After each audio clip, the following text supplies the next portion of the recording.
ल, एकाउन्टिङको आधारभूत कुराहरूलाई एकदमै सरल तरिकाले बुझौँ है त। सुरुमै भनिदिन्छु, एकाउन्टिङ एकदम सजिलो छ र यसको परिभाषा त झनै सजिलो। सिधा भाषामा भन्नुपर्दा यो भनेको व्यापारमा पैसा कहाँबाट आयो, कहाँ गयो भनेर हिसाब राख्ने तरिका हो, बस।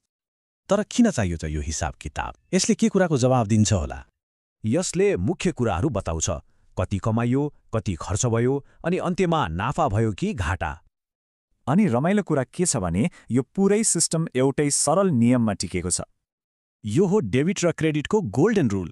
डेबिट भनेको जे बढ्यो, क्रेडिट भनेको जे घट्यो। अनि यो नियम जम्मा 3 किसिमका खातामा लागू हुन्छ। हो, जम्मा 3वटा। ती हुन् पर्सनल, रियल र नोमिनल एकाउन्ट्स। यति 3वटा याद गरे पुग्छ। ल, अब एउटा उदाहरण हेरौँ न त, यी सबै कुराले व्यवहारमा कसरी काम गर्छ भनेर। मानिलिऊ क्यासमा सामान बेचियो, अब यसको हिसाब कसरी राखिन्छ होला? यस्तो हुन्छ, क्यास आयो त्यसैले त्यो भयो डेबिट, अनि सेल्सबाट आम्दानी भयो त्यो भयो क्रेडिट। यो एउटा एकदमै आधारभूत इन्ट्री हो, हरेक एकाउन्टेन्टले यो जान्नै पर्छ।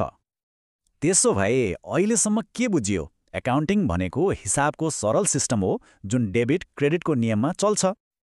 अब सोच्नुस् त, यति सामान्य नियमले नै ठूला कम्पनीको सबै वित्तीय कारोबार बताइदिन्छ।